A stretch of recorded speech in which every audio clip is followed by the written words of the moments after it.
Chapter 1. A Rose by Any Other Name. Sink or swim, Rosé.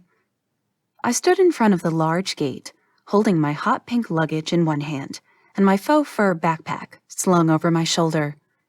The towering metal gate in Baroque design was really intimidating, but this was not the time to be wondering about architecture. What the? I was taken aback when the gate opened without me doing anything. I was too afraid to touch it and run the risk of getting electrocuted. I saw the wide path flanked by tall trees. There wasn't a house or a person in sight. That just meant I had more walking to do. It wasn't like I walked all the way here, but the cab driver said that the gate was as far as they were allowed to go. The whole area was private property. I've only dropped off someone carrying some mail here. For the most part, this place feels off-limits to the people who live near here. The closest place was the small town that was half an hour away from that place. I wondered who would want to live in such a lonely-looking place. Careful now, lady. None of the ladies who came here before ever came out with their wits on them. I was too focused on trying to get reception on my phone to care about his cryptic tone. As expected, I could barely get one bar out here. I was in the middle of nowhere, in a place that looked like it was totally forgotten. It's only for half a year, Rosé. Suck it up.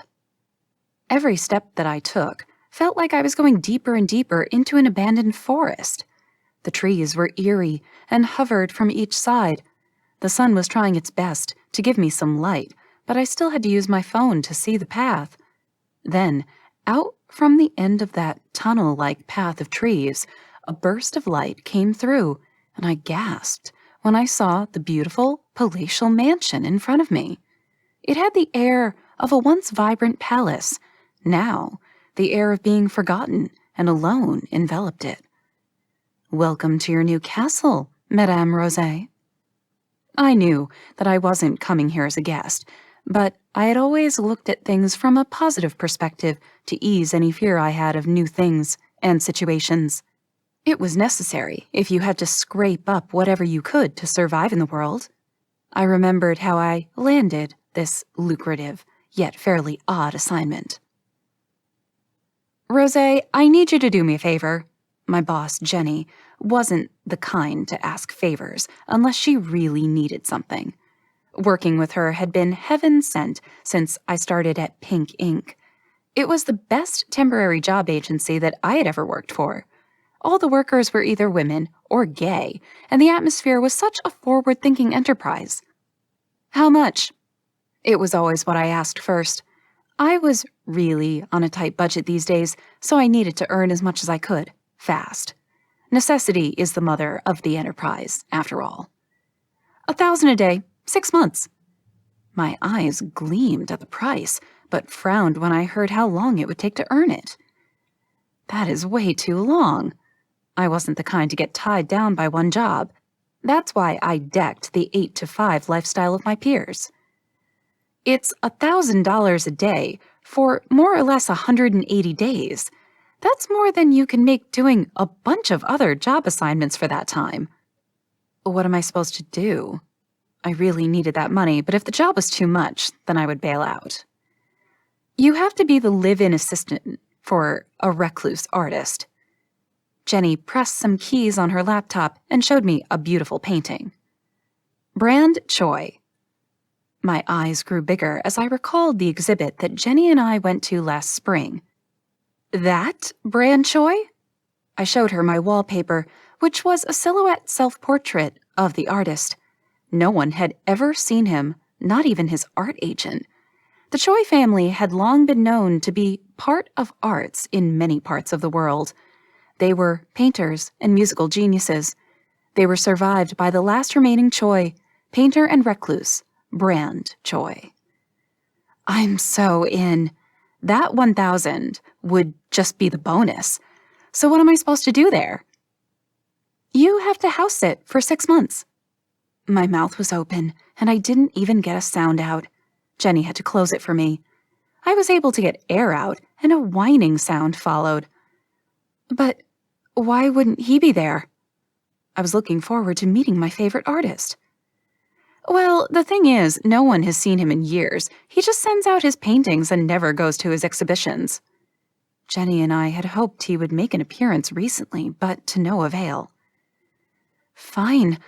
I am sure I can see all of the beautiful pieces in his house while I'm there. Jenny hugged me when I finally agreed. I've sent 3 girls already and lost them. It's not like that place is haunted or anything. They just had a lot of things to dust, I think.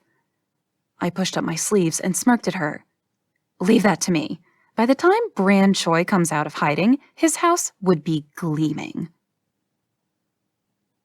I was worried that I would have to live by myself in the large house, but I was greeted by 2 cheerful caretakers. They stood at the entrance. How was your trip, Rose dear? Silver-haired but still very beautiful, Mrs. Park welcomed me. It was good. The tree tunnel was a little scary, but it was okay. The bald yet smiling Mr. Park took my luggage and helped me carry it up to the lobby of the mansion. I've been meaning to cut down some of those branches, but I'm going to need some helpers to get it started. All the trees were forgotten when we got into the house. Mrs. Park turned on the lights, and I held my breath because of the beautiful furniture and paintings. It was like being in a church, with the stained glass rose at the center of the first landing. Welcome to Choi Manor, Rose Che. They showed me to my room, and I was delighted that it was so sunny inside. There was a balcony that looked down at a beautiful garden. All manner of roses and flowers bloomed, making the whole garden come to life. But they had the air of being allowed to grow wildly, by themselves with no one to tend to them. Well, I am here now. I will take care of you. I sniffed one of the roses that climbed the banister of my room. Large pink roses were all around me. The Parks left me to unpack. This is awesome. I was awestruck that there was a walk-in closet that led to the bathroom. There wasn't much there, and my pink boots looked lonely on top of the rack. I didn't plan to go around too much, so I packed light. If I needed any more clothes, they would just have to be work clothes, and I could buy them later in town.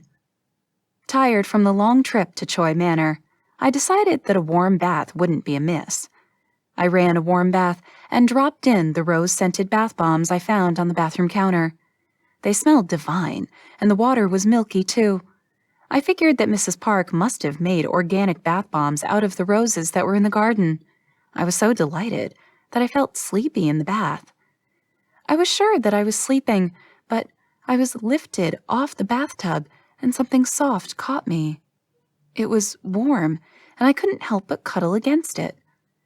Silky sheets replaced the warmth, and I didn't want to let the warmth go. I smiled, refusing to wake up from my dream, and wished for the warmth again. I'm cold.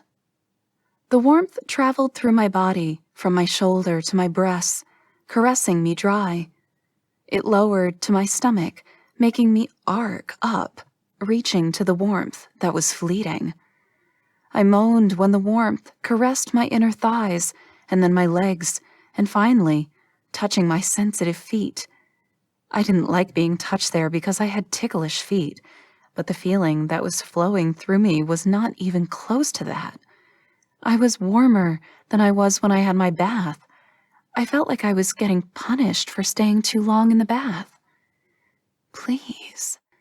I was pleading for more warmth and for someone to undo the knots that I was feeling inside of me. I felt the warmth touching my breast, but this time it felt wetter. I was still too dazed to open my eyes.